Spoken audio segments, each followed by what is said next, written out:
Kevin Durant scores 39 points, and the Cleveland Cavaliers get a win over an Eastern Conference opponent. We're going to talk about it all and more on Locked On NBA Game Night.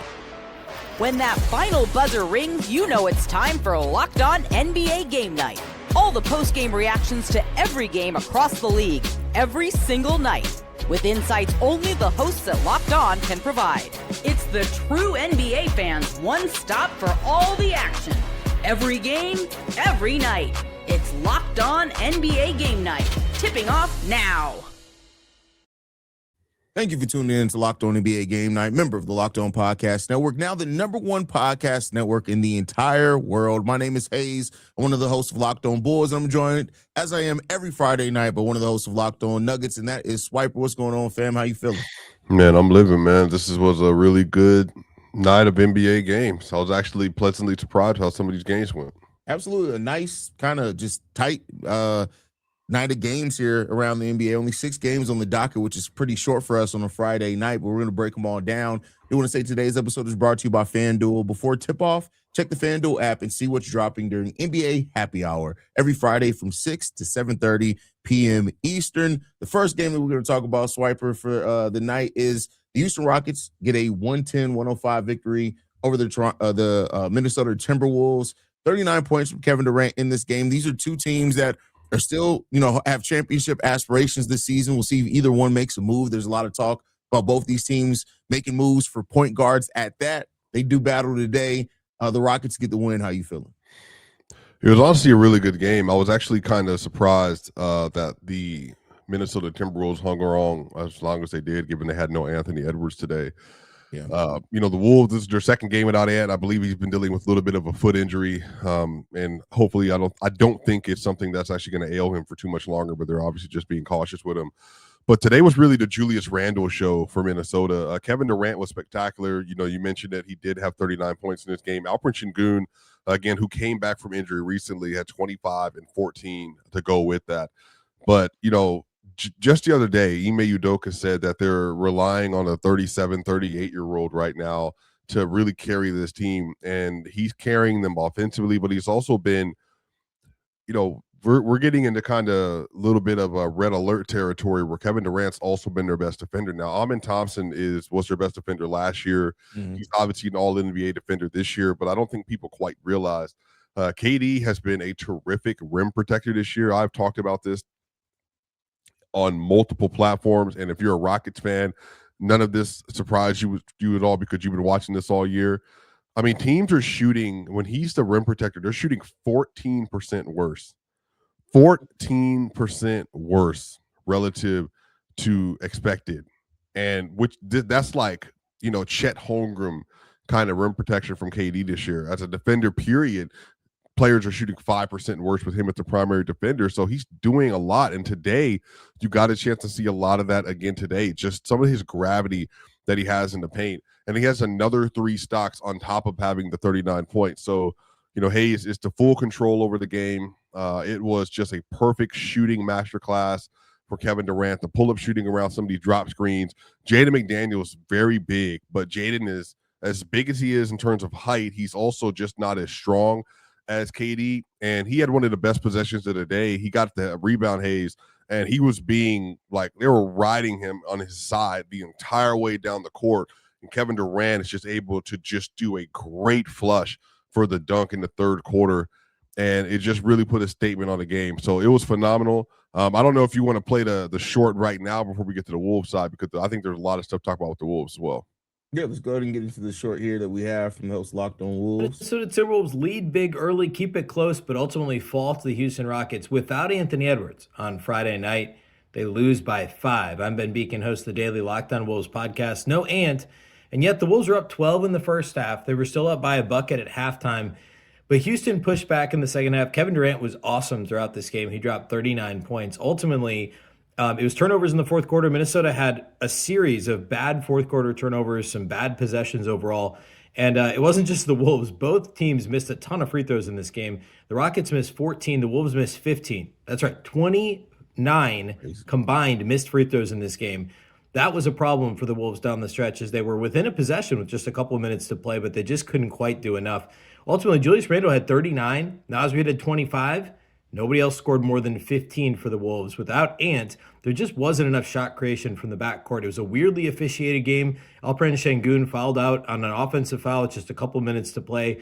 Entertaining, and really gives hope for how the Wolves could match up with the Rockets moving forward when Anthony Edwards is available for the Wolves. Ultimately, though, they lose in the front end of a back-to-back by 5 to Houston.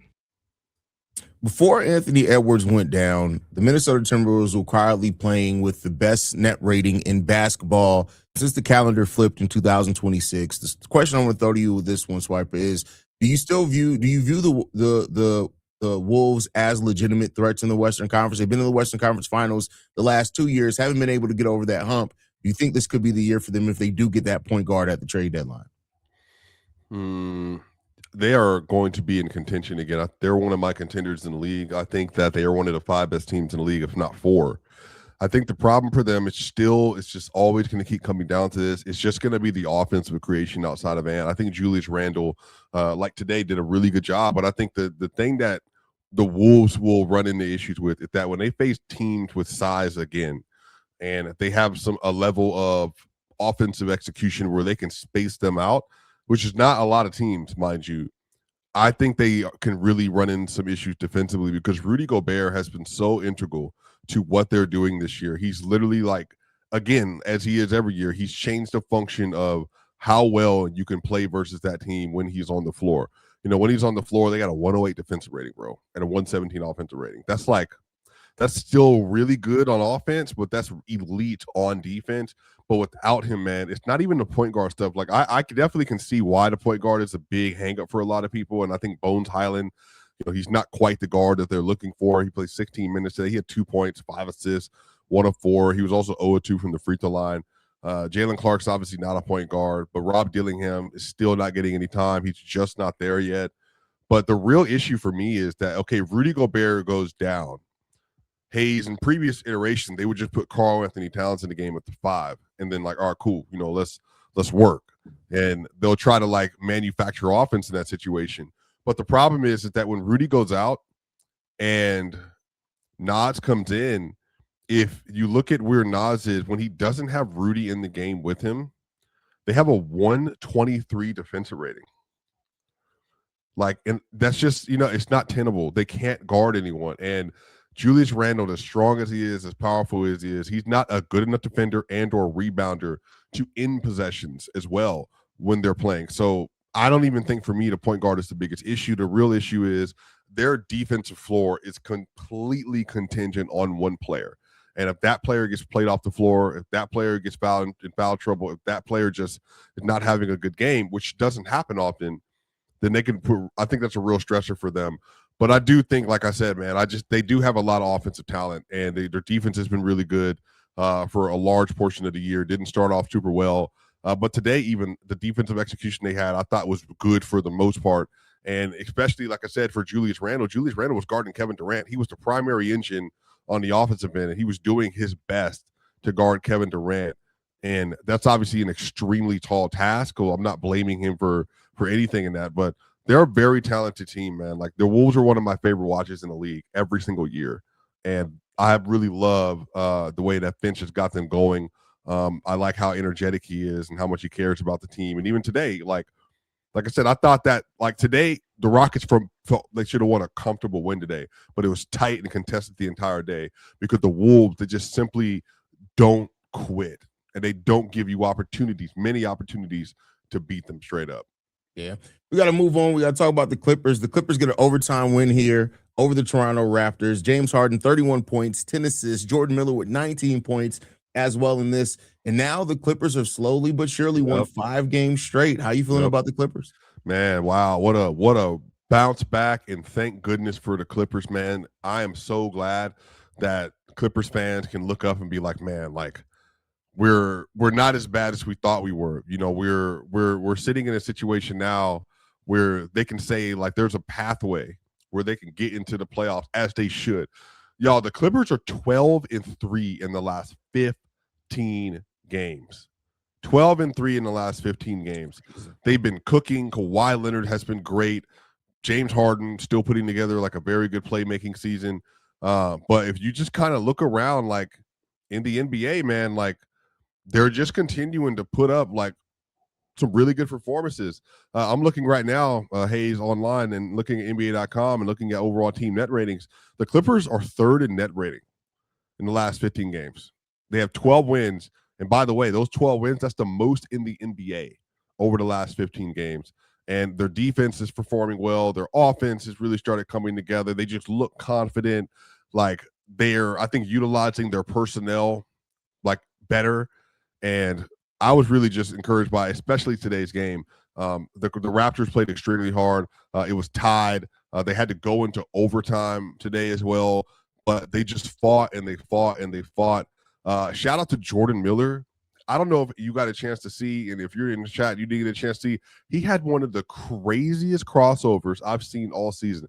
Hey, he set him up, got into a paint, and I think the defender thought he was going to give him like like one of those like where you scoop underneath and then you try to draw the foul like on the gather step. He gave him a fake scoop gather step, pretended like he was going right, stayed left. The defender was frozen in place. Like it was just great, man. So 5-game win streak. They're like I said, they're cooking. They got 12 wins in the last 15 games.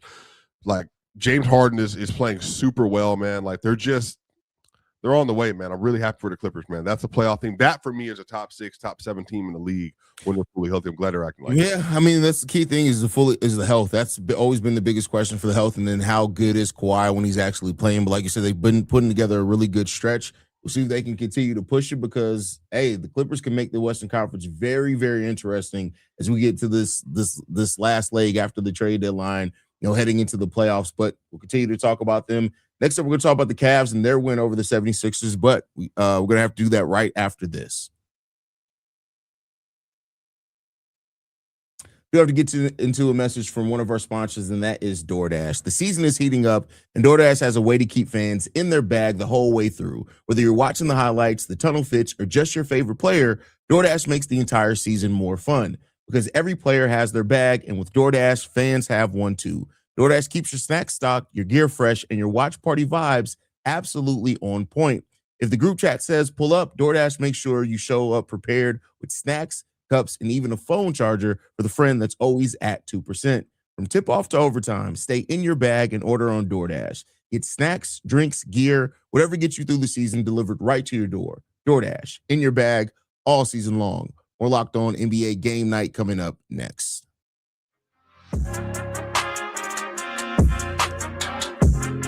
All right. Where we go? No, that happened. What's up, Swiper? All right. With that said, the Cavs, man. The Cavs are a team that, they haven't lived up to expectations this year yet. I don't think, they came in with championship aspirations to be one of the best teams in the East. The 76ers have been a tough team all season long. You get the Cavs getting a win here, 117-115. Jaylon Tyson, who's quietly put together some games, 39 points in this game. And they get this win with a 4.8 seconds left with the game winner, man. How you feeling about this game, bro? Yeah, that was very interesting. Jaylon Tyson out of nowhere had one of the best games of the season for anybody on the Cavs this year. They have been struggling to try to get consistent scoring outside of Donovan Mitchell this year. Obviously, they're dealing with a lot of injuries with Darius Garland, who I think has been 17 games this year. Just a really unfortunate season for him so far. Jaylon looked like an all-star today. He had 7 threes. Now, to be fair, he's had some really good moments. You could kind of tell like these performances were on the way for him, but he was absolutely the best player on the floor. If people don't know, Donovan Mitchell was only 4 of 13 for 13 points. He had 12 assists, so he had a good playmaking game, passing game, but the shooting and stuff was not there. And Evan Mobley had 15 points. He only had 5 rebounds in this game. Like he was carrying their offense for a lot of this. DeAndre Hunter off the bench also had 16 points. He had some really good plays. But the reason why they won is that down the stretch, man, Jaylon Tyson on the inbound got the ball, got penetration into the paint, and he got Embiid put in a difficult spot where Embiid was like, I can help you hit the defender that was trailing, and then I can protect at the rim, but he overplayed it. Jaylon then found Evan Mobley. Evan Mobley then gets the dunk to end the game and win the game. And so those are the kind of plays that you love seeing, especially from a player that's in the second year, that is kind of figuring out his role in the NBA and just what he's supposed to be doing. So they have something promising that's really brewing in Cleveland. This was a great performance from him. Yeah, let's get into the short from Danny Cunningham. If you're an NBA fan and you're unfamiliar with Jaylon Tyson, you are about to become very familiar with Jaylon Tyson, because the second-year player for the Cavs went off for 39 points in Friday's 117-115 win for the Cavs over the Philadelphia 76ers. Easily the best game so far in Tyson's career, who has had a fantastic second season for the Cavs, and he's the biggest reason why the Cavs go into Philly and win not once but twice, compounding their victory on Wednesday with a win on Friday. And they needed Tyson's performance because they didn't have Darius Garland in this game. He hurt the big toe on his other foot on Wednesday. They didn't have Sam Merrill. They don't have Dean Wade right now. Max Strus still isn't playing for the Cavs. They, in total, were without 4 rotation players against a fully healthy version of the Philadelphia 76ers. Donovan Mitchell didn't have a great game in this one. He had 13 points on 13 shots. Evan Mobley had the game-winning dunk with about 5 seconds left in regulation. Oh, by the way, off an assist from Jaylon Tyson. The biggest reason why the Cavs won this game was the second-year swingman, and this was a very nice win for a Cavs team that is starting to really look like they're trending in the right direction. Cavs may be trending in the right direction, Swiper, but are the whoa, I lost my complete train of thought. Are the 76ers trending in the right direction? They were up to the 4th team in the East at one point in time at the start of the season. I think they had the second or number one record in the East for a little while there. How are you feeling about where the 76ers are at? Well, yeah, it's tough to measure because one hand I'm measuring them by Joel Embiid, and I had, he's been really good as of late. He's been around like 28 and 7, for the last several games, and he's, scoring well. Today he got to the free throw line 12 times. He also made 2 threes today. He had 33 points today as well. Like that's especially for Embiid, that's like a really good game from him this season. So I actually think like they're trending in the right direction. I think Embiid he looks like he's feeling more and more comfortable. This is actually his 3rd highest scoring performance of the season so far. He had 39 versus Indy, and he had 34 versus Memphis and 33 today. He was just dominant inside. And I think they should feel good because VJ Edgecombe is coming along nicely. Only 5 shots today. Paul George has been playing. He had 14 points, 5 assists, and 4 rebounds today. He actually had some really good defensive possessions as well. Quentin Grimes, Tyrese Maxey, only 9 of 23 today, but he had 22 points and 9 assists. And then obviously Kelly Oubre and everything off the bench. They have a really good team. Like Bona is also good. They're, Trenton Wofford is getting minutes with this team now. Like they actually have like a really solid rotation. I just don't know in terms of top end talent outside of Tyrese Maxey. Do they actually have one of their players they can trust that is going to show up and be able to physically give them like a hero-like performance and to be able to carry the offense and carry the defense? I think Embiid, he's about a C version of what he used to be in terms of like defensively and offensively. Offensively, I think he's better than he is defensively right now. So I think they should feel glad that Embiid and Paul George and the older players in their roster that are the money players are playing. But in terms of prospects for what they're going to do the rest of the year, man, like I said, I think that you just enjoy the ride. Just enjoy the process, enjoy the ride, and then whatever happens. That's a fact. I agree with you on that one. Let's get to the host of Locked On 76ers, see how he's feeling about him. The Sixers have now dropped the first 2 games of their season-long 6-game homestand. Wednesday night was a blowout and an embarrassment at the hands of the Cleveland Cavaliers. Friday night, well, it was just embarrassing, at least for the final 3 minutes, as the Sixers lose 117-115. Sixers led by 7 points with 3 minutes to go, and then the Cavs went on a 13-4 run to close out their victory over the Sixers. Hey, no Darius Garland in the lineup for the Cavs. Donovan Mitchell only had 13 points. So you know who picked up the pace?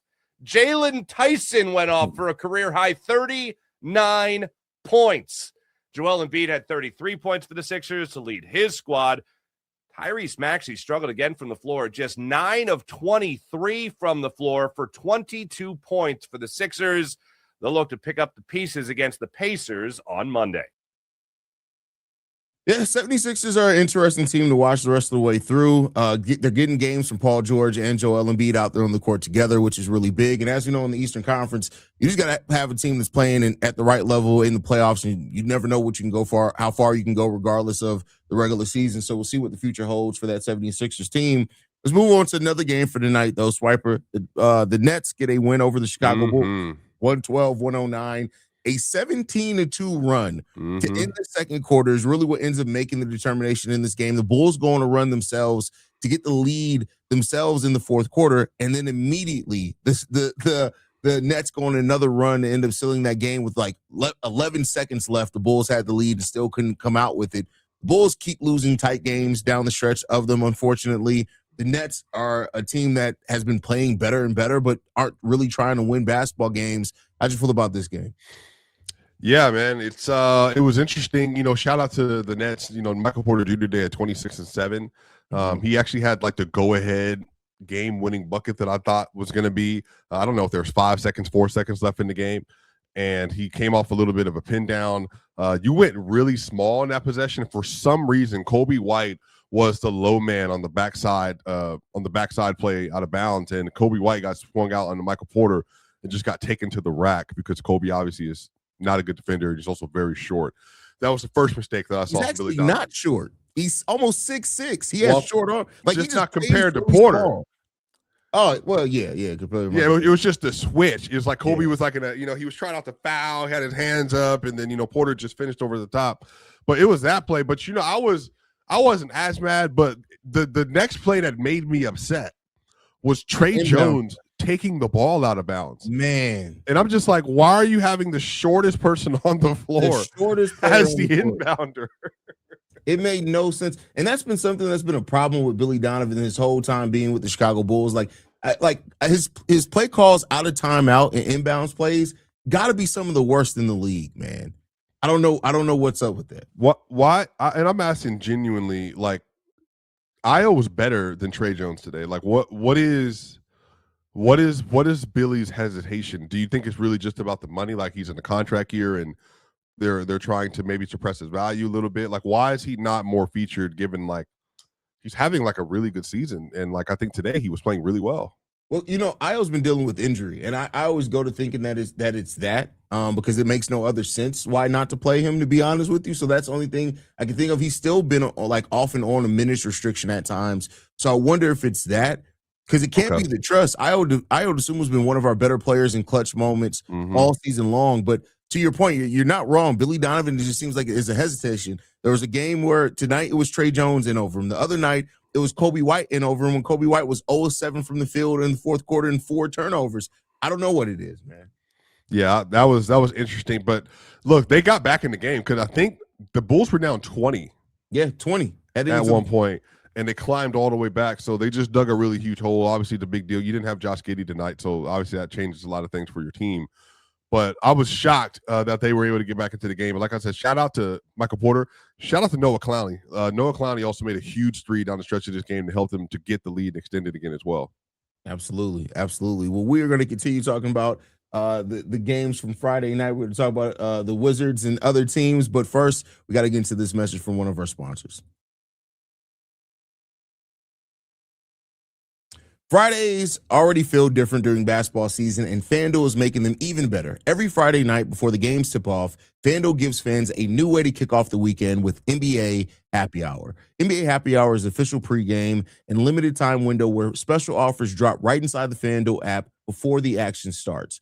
Fridays from 6 to 7:30 Eastern have become appointment viewing with NBA Happy Hour. Opening the FanDuel app during Happy Hour always brings something new, boosts, bonuses, and surprises. The timing's perfect. Right before games, right before the weekend starts, it adds extra energy to Friday night basketball without overthinking it. So before tip-off, check the FanDuel app and see what's dropping during NBA Happy Hour every Friday from 6 to 7:30 p.m. Eastern. A little basketball, a little action, and a whole lot of Friday energy. That's NBA Happy Hour only on FanDuel, the official sportsbook partner of the NBA. More Locked On Game Night coming up next.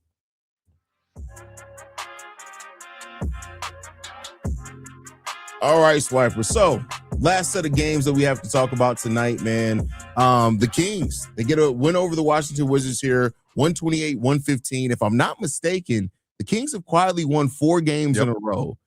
Still heading to the trade deadline, trying to find a taker for Zach LaVine, starting to find clarity. Sabonis is back. How you feeling about this team? Look, great win. 4 games in a row. I think that's the longest win streak of the year so far. They're playing well. Like, they're playing with effort. They're playing with heart. They had the 7th best offense over the last 4 games as well. Like, they're showing up. They're doing big things, and I think you just want to be competitive. And I think for the veterans on the roster, I think for them it's important. Let's just do our best to try to make the best of a not so great situation. Now, obviously, Washington is not good, but they just beat a couple of good teams in the Rockets and the Lakers and all that. So they've shown they can beat upper level teams. But shout out to DeMar, man, 17 points today. Precious Achiuwa had 16. Zach LaVine played well, had 16 points, 6 to 12 from the field. Russell Westbrook, man, had another great shooting game. He was 6 of 9 from 3 for 26 points and 6 assists. And Domantas Sabonis came off the bench, had 21 points tonight. He continues to come back from that injury that he had. He had 13 points, 6 rebounds, and 5 assists in this game. And so they're just, they're hooping, man. They're doing a really good job. Doug Christie has got them believing in themselves. Now, again, the Washington Wizards are not a good team by any stretch. Alexander Sarr, 19 points today, though. He continues to have a really good second year. Justin Champagnie had 15. Keyshawn George had 15 as well. Trey Johnson, 18. They're just working on building up that young core that they have. And so the Washington Wizards, man, it was a good game. It was a competitive game for some of it. But the Kings today, they were just able to hit enough shots and to pull away. The Kings shot 15 of 31 from 3 for 48%. And when you shoot that well and the other team is just 32% from 3, that's how you create a lot of separation. Plus, they went to the free throw line 30 times today as well.